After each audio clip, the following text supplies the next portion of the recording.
Hi. Tuesday morning இன்னைக்கு டே பார்த்தீங்கன்னா ஒரு 6:30 போல தாங்க ஸ்டார்ட் ஆயிருந்தது. பூஜா ரூமுக்குமே பார்த்தீங்கன்னா ஒரு 5 டேஸ்க்கு மேல ரெஸ்ட் கொடுத்தாச்சு. இன்னைக்கு பிரேக்ஃபாஸ்ட்க்கு பார்த்தீங்கன்னா தோசை மாவு தான் வாங்கியிருந்தேன். பாக்கெட் மாவு தாங்க வாங்கியிருந்தேன். வீட்டில் 1 வீக்காவே வந்து மாவு எதுவுமே அரைச்சிக்கல அப்படின்னு சொல்லிட்டு பார்த்தீங்கன்னா இன்னைக்கு தோசை சாப்பிடணும் போல இருந்ததுன்னு சொல்லிட்டு தேங்காய் சட்னியுமே அரைச்சி தோசை தான் இன்னைக்கு வந்து ரெடி பண்ண போறேன். இப்பெல்லாம் பார்த்தீங்கன்னா 10 மணிக்குள்ளாரவே வந்து லஞ்ச் வரைக்குமே ரெடி பண்ணிட்டு கிச்சனை விட்டு ஓடிடலாம்ப்பா அப்படிங்கிற மாதிரி தான் இருக்குது. அந்த அளவுக்கு பாத்தீங்கன்னா ரொம்பவே ஹீட்டா இருக்குது. வாசலுமே பாத்தீங்கன்னா கிழக்கு பார்த்து இருக்குது அப்படிங்கறதுனால காலையில இருந்து மத்தியானம் வரை ரொம்ப வந்து வெயில் வந்து வீட்டுக்குள்ளாரதான் அடிக்கும்.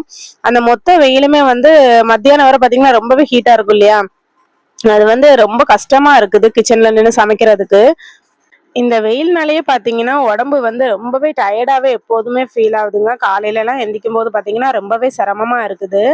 இன்னைக்கு பார்த்தீங்கன்னா மார்னிங் எந்திச்சு என்னோட வேலைகளை குயிக்காக முடிக்கணும் அப்படிங்கிறதுக்காகவே பார்த்தீங்கன்னா சீக்கிரமாகவே கிச்சனுக்கு வந்துட்டேன்.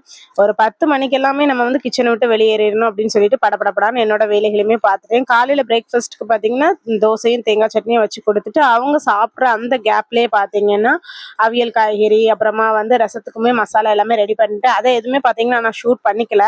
ஏன்னா என்னோட வேலைகளை குயிக்கா முடிக்கணும் அப்படிங்கிறதே தான் என்னோட மைண்ட்ல ஓடிட்டு இருந்தது. அந்த அளவு பாத்தீங்கன்னா உடம்பு வந்து ரொம்ப எரிச்சலா இருக்குது. இந்த இந்த வீட்டுல பாத்தீங்கன்னா வெயில் வந்து ரொம்ப அதிகமா இருக்கிற மாதிரி எனக்கு ஃபீல் ஆகுது.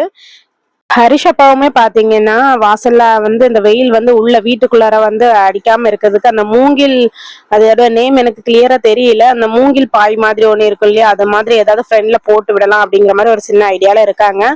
ஃபைனலா பாத்தீங்கன்னா நானுமே ரசமும் வச்சு அவியலுமே வச்சு ரெடி பண்ணிட்டேங்க.